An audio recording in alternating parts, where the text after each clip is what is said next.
വീക്കെൻഡൊക്കെ അല്ലേ ഒരു ഐസ്ക്രീം കഴിച്ചാലോ എന്നുള്ള ഒരു ചർച്ചയിൽ നിന്നാണ് കേട്ടോ നമ്മൾ നേരെ പുക്കീനോ എന്ന് പറയുന്ന സ്ഥലത്ത് പോയത്. അതല്ലെങ്കിൽ അങ്ങനെ തന്നെയാണല്ലോ, വീടിൻ്റെ അടുത്തുള്ള ഐസ്ക്രീം ഷോപ്പിൽ നിന്നൊന്നും ഐസ്ക്രീം കഴിച്ചാൽ നമുക്കൊരു സാറ്റിസ്ഫാക്ഷൻ വരില്ല. പിന്നെ ഈ ഒരു സ്ഥലത്തിൻ്റെ പ്രത്യേകത എന്താണെന്ന് വെച്ചാൽ നമുക്കിഷ്ടമുള്ള അത്രയും സ്കൂപ്പ് ഓഫ് ഐസ്ക്രീംസ് നമുക്കിഷ്ടമുള്ള ഫ്ലേവറിൽ അവരെടുത്ത് തരും കേട്ടോ. ഞാനങ്ങനെ 2 സ്കൂപ്പാണ് എടുത്തത്. കണ്ടു കഴിഞ്ഞാൽ ഒരമ്മ പെറ്റ അളിയന്മാരെ പോലെ ഉണ്ടെങ്കിലും ഇത് രണ്ടും 2 ടേസ്റ്റുള്ള സ്കൂപ്സ് ആയിരുന്നു കേട്ടോ. ഏതൊക്കെയായിരുന്നു എന്ന് എനിക്കിപ്പോൾ ഓർമ്മയില്ല. അങ്ങനെ ഐസ്ക്രീമൊക്കെ കഴിച്ചുകൊണ്ടിരിക്കുന്ന സമയത്താണ് അവിടെ പുക്കീനോ വാട്ടർഫോളിൻ്റെ ഒരു ഫോട്ടോ കണ്ടത്. എന്നാൽ പിന്നെ ഇത്ര അടുത്ത് വന്നല്ലേ, നമുക്ക് അവിടെയും കൂടെ പോവാന്നും പറഞ്ഞ് ഞങ്ങൾ 4 പേരും കൂടെ വണ്ടിയും വെള്ളവും പിടിച്ച് അവിടെ ചെന്നു കേട്ടോ. മാപ്പൊക്കെ ഇട്ട് സ്ഥലത്തെത്തി കഴിഞ്ഞ് കഴിഞ്ഞപ്പോൾ ചുറ്റും വീടുകൾ മാത്രമാണ്, വാട്ടർഫോൾ ഒന്നും കാണാറില്ല. നമുക്ക് തെറ്റ് പറ്റിയോ എന്നുള്ള ഒരു ചെറിയ സംശയം ഉണ്ടായിരുന്നു. പക്ഷെ അവിടെ ചെന്ന് കഴിഞ്ഞപ്പോൾ നന്നായിട്ട് വാട്ടർഫോളിൻ്റെ സൗണ്ടൊക്കെ കേൾക്കുന്നുണ്ടായിരുന്നു. അങ്ങനെ നമ്മൾ കണ്ടൊരു വഴി കൂടെ അങ്ങോട്ട് ഇറങ്ങി നടന്നു കഴിഞ്ഞപ്പോൾ എന്താണ് ആദ്യം കണ്ടത്, നമ്മുടെ നാട്ടിൽ പാടത്തൊക്കെ പണ്ട് കാലത്ത് വെള്ളം നനയ്ക്കാൻ വേണ്ടിയിട്ട് വെക്കുന്നൊരു ചക്രല്ലേ, ആ സാധനം കേട്ടോ കണ്ടേ. ആ സാധനമല്ല, അതുപോലൊരു സാധനമാണ് കേട്ടോ കണ്ടേ.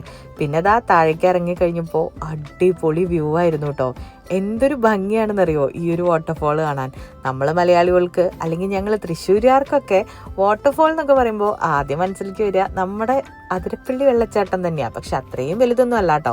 ഇത് നല്ല ഭംഗിയുള്ള, ശരിക്കും വീഡിയോസും ഫോട്ടോസും ഒക്കെ ഷൂട്ട് ചെയ്യാൻ പറ്റിയ ഒരു അടിപൊളി ഡെസ്റ്റിനേഷൻ തന്നെയാണ് കേട്ടോ ഈ ഒരു പുക്കീനോ വാട്ടർഫോൾസ്.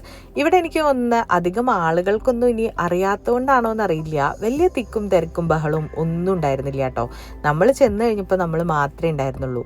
കുറേ നേരം വീഡിയോസും ഫോട്ടോസും ഒക്കെ എടുത്തു കഴിഞ്ഞ് നമ്മൾ തിരിച്ചു വരാറായപ്പോഴാണ് ഒരു ഫാമിലി കൂടി അങ്ങോട്ട് വന്നിട്ടുണ്ടായിരുന്നത് കേട്ടോ.